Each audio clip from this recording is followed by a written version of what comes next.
Hello पढ़ाई करने वाले मित्रों। Learning platform visual art and GK tutorial पे आपका स्वागत है।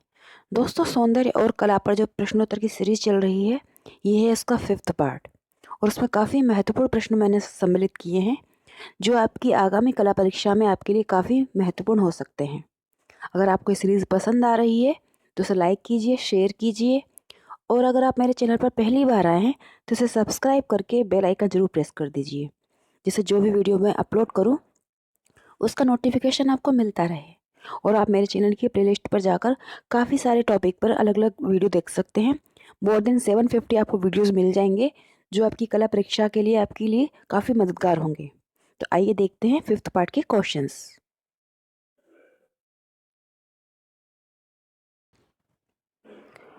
क्वेश्चन नंबर 101 है कि इसके अनुसार सौंदर्य की अनुभूति ना तो इंद्रिय माध्यम से, न वैज्ञानिक स्तर से और न तर्क से, बल्कि आत्मबोध द्वारा होती है। तो ये कहना था जर्मनी के सौंदर्य शास्त्री शॉपेनहावर का। आंसर है यहाँ पर ऑप्शन ए, शॉपेनहावर।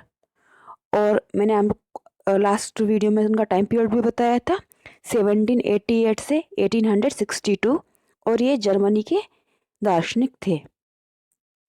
क्वेश्चन नंबर 102 है, शेलिंग कहाँ के विचारक थे? तो शेलिंग जो थे वो थे जर्मनी के विचारक और उनका टाइम पीरियड था 1775 से 1854। शेलिंग जो थे वो जर्मनी के विचारक थे और उनका टाइम पीरियड था 1775 से 1854। आंसर है यहाँ पर option C, Germany. Question number 3 है, कांट के पश्चात दूसरा सबसे बड़ा दार्शनिक कौन था जिसने सौंदर्य विषय पर विवेचन किया? तो कांट के पश्चात जो सबसे बड़े विचारक थे वो थे शेलिंग। आंसर है यहाँ पर ऑप्शन बी। इन्होंने सौंदर्य पर विवेचन किया था और ये जर्मनी के सौंदर्य शास्त्री या दार्शनिक थे। और इन्होंने कहा था कि उनकी दृष्टि में कलाकार जब सृजनात्मक मुद्रा में होता है तब उसके हृदय में सच्चे सौंदर्य की अनुभूति होती है, जिसकी अभिव्यक्ति वह अपने विशिष्ट माध्यम से करता है। ये बात कही थी शेलिंग ने। क्वेश्चन नंबर 104 है, किसने सौंदर्य और यथार्थ को आदर्श की संधि माना है? तो सौंदर्य और यथार्थ को आदर्श की संधि माना है ऑप्शन ए, गेटे ने। ये भी जर्मनी के थे। आंसर है यहाँ पर ऑप्शन ए, गेटे। इन्होंने सौंदर्य को यथार्थ और आदर्श के बीच की संधि माना है। क्वेश्चन नंबर 105 है, कौन सा दार्शनिक कला को एक मदमस्त करने वाला पेय मानता है? तो कला को मदमस्त करने वाला पेय कहा है शॉपेनहावर ने। आंसर है यहाँ पर ऑप्शन ए। इन्होंने कला को कहा है एक मदमस्त करने वाला पेय और ये भी आपको बताया था जर्मनी के सौंदर्य शास्त्री थे। क्वेश्चन नंबर 106 है, किसने कहा है कि कलाकार जब सृजनात्मक मुद्रा में होता है तब उसके हृदय में सच्चे सौंदर्य की अनुभूति होती है? तो अभी थोड़ी देर पहले ही मैंने आपको बताया था, ये बात कही है शेलिंग जी ने। आंसर है यहाँ पर ऑप्शन डी, कि कलाकार जब सृजनात्मक मुद्रा में होता है तब उसके हृदय में सच्चे सौंदर्य की अनुभूति होती है, जिसकी अभिव्यक्ति वो अपने विशिष्ट माध्यम में करता है। और उनका कहना था कि कला जो है वो लौकिक से अलौकिक सौंदर्य की ओर ले जाती है, इंद्रिय सौंदर्य से ऊपर उठाकर बौद्धिक और आध्यात्मिक सौंदर्य की ओर ले जाना कला का परम पावन धर्म है। ये बातें कही हैं शेलिंग जी ने। आंसर क्वेश्चन नंबर है 107, विंकलमैन कहाँ के दार्शनिक थे? तो ये थे जर्मनी के। आंसर है यहाँ पर ऑप्शन बी, जर्मनी के थे। और इनका टाइम पीरियड जो था विंकलमैन का, इनका था 1717 से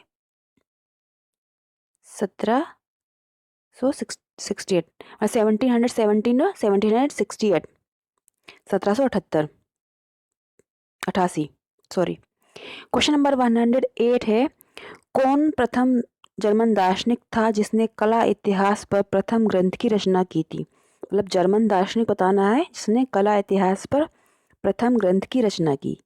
तो ये थे विंकलमैन। आंसर है यहाँ पर ऑप्शन बी, विंकलमैन थे जिन्होंने ये जर्मनी के थे।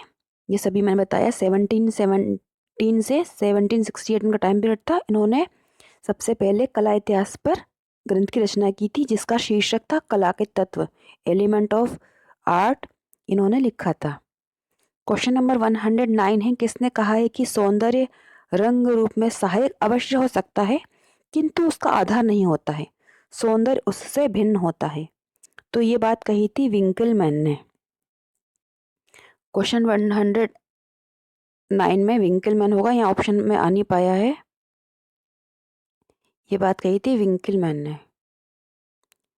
विंकलमैन ने कही है बात कि जो सौंदर्य है वो रंग रूप में सहायक जरूर हो सकता है किंतु उसका आधार नहीं होता है और सौंदर्य उससे भिन्न होता है। और ये विंकलमैन मैंने अभी बताया आपको, ये जर्मनी के सौंदर्य शास्त्री थे और उन्होंने लिखा है कि जो केवल आनंद या मनोरंजन प्रदान करता है, जैसे एक व्यक्ति बिना सुंदर हुए भी खुश रह सकता है, खुश कर सकता है, ये बात कही है विंकलमैन ने। क्वेश्चन नंबर 110 है, लेसिंग का समय काल क्या था? ये भी जर्मनी के विचारक थे लेसिंग। इनका टाइम पीरियड जो था वो था 1729 से 1781। आंसर है यहाँ पर ऑप्शन ए, और ये जर्मनी के थे। क्वेश्चन नंबर 111 है, लेसिंग ने कौन से ग्रंथ की रचना की? तो लेसिंग ने लिखा था ग्रंथ लाओकून। आंसर है यहाँ पर ऑप्शन ए, इन्होंने लाओकून ग्रंथ लिखा था और इसमें उन्होंने कला का प्रथम और अंतिम लक्ष्य केवल सौंदर्य को प्रतिबिंबित करना होता है, ये बात कही है। ये मैंने आपको बता ही दिया कि उन्होंने कहा था कि कला का प्रथम और अंतिम लक्ष्य जो है वो सौंदर्य को प्रतिबिंबित करना होता है। और उन्होंने उसमें जो कहा था कि एक प्रसंग में उन्होंने कहा था कि ग्रीक कलाकारों की उक्ति दी जो सौंदर्य के अतिरिक्त कुछ भी चित्रित नहीं करते थे। और उन्होंने लेसिंग ने लिखा था कि आपका चित्र कौन बनाएगा जब आपकी ओर कोई देखेगा नहीं, ये बात कही है लेसिंग ने, जो जर्मनी के विचारक थे। क्वेश्चन नंबर 113 है, नीत्शे कहाँ के विचारक थे?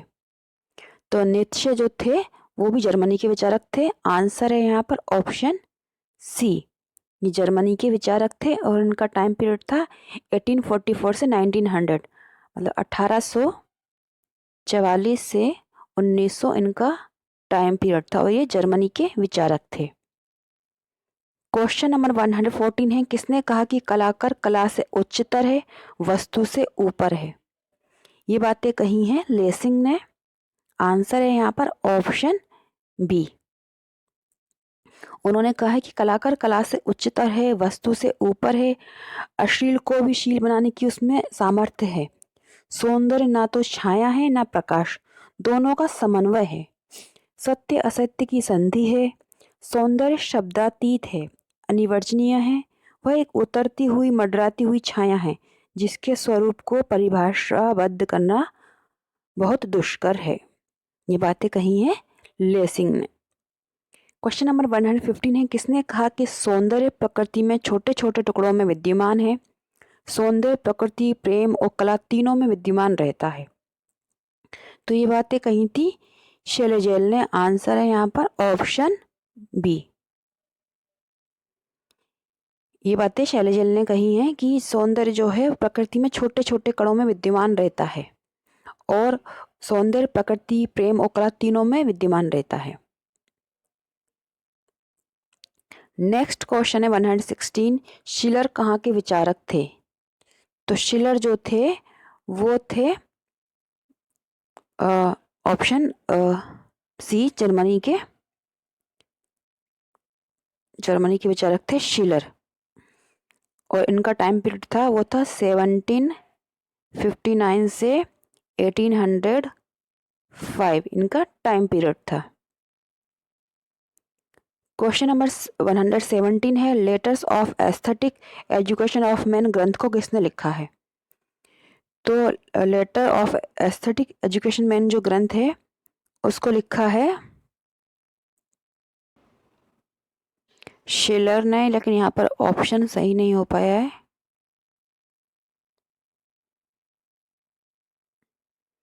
इसे शिलर ने लिखा है और उसमें उन्होंने मानव को कला को मानव में खेलकूद की भावना का प्रत्यक्षीकरण माना है।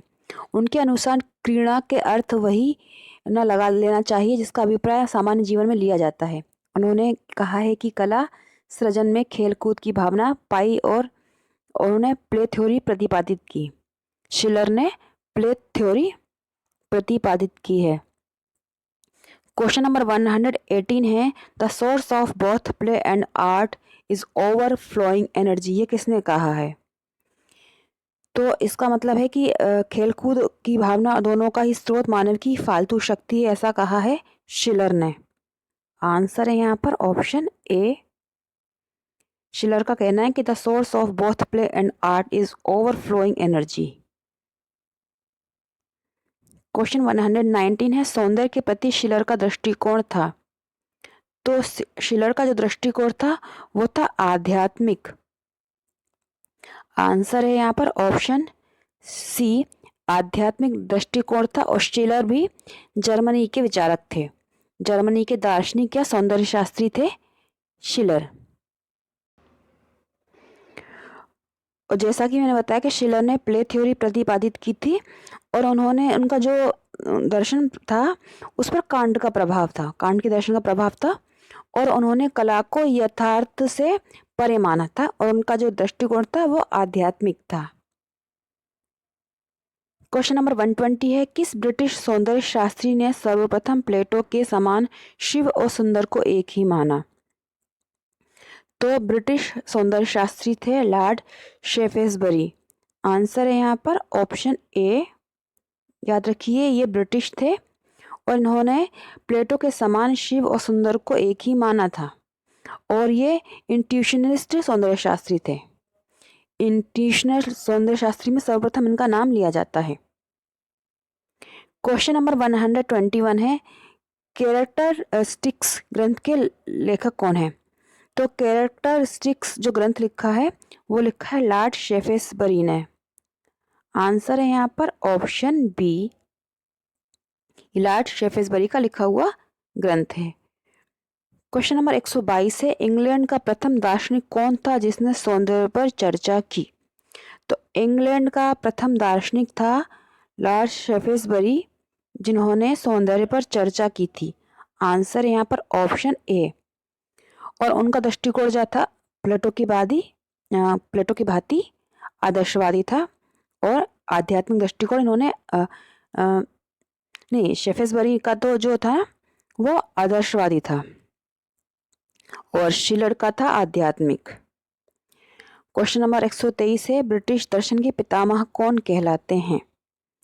तो ब्रिटिश दर्शन के पितामह कहलाते हैं बेकन। आंसर है यहाँ पर ऑप्शन सी, बेकन जो है वो ब्रिटिश दर्शन के पितामह कहलाते हैं। क्वेश्चन नंबर 124 है, किसने कहा प्रकृति में जो कुछ भी है सुंदर है, वह प्रथम सौंदर्य की धूमिल छाया मात्र है? तो ये बात कही थी लॉर्ड शेफ्सबरी ने। आंसर है यहाँ पर ऑप्शन ए।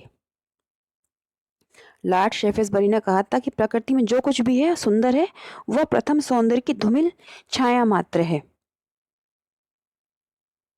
नेक्स्ट क्वेश्चन है 125, किसके अनुसार सर्वप्रथम सौंदर्य वह है जिसे अभिव्यक्त ना किया जा सके? तो अब ऐसी बात कही है सौंदर्य के बारे में बेकन ने। आंसर है यहाँ पर ऑप्शन ए। ये बात कही है बेकन ने कि सौंदर्य वह है सर्वश्रेष्ठ है जिसे कि व्यक्त ही ना किया जा सके और ये ब्रिटिश विचारक थे।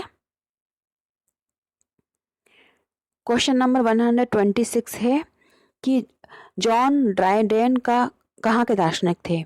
जॉन ड्राइडेन जो थे वो थे इंग्लैंड के दार्शनिक, संगीतकार और साहित्यकार।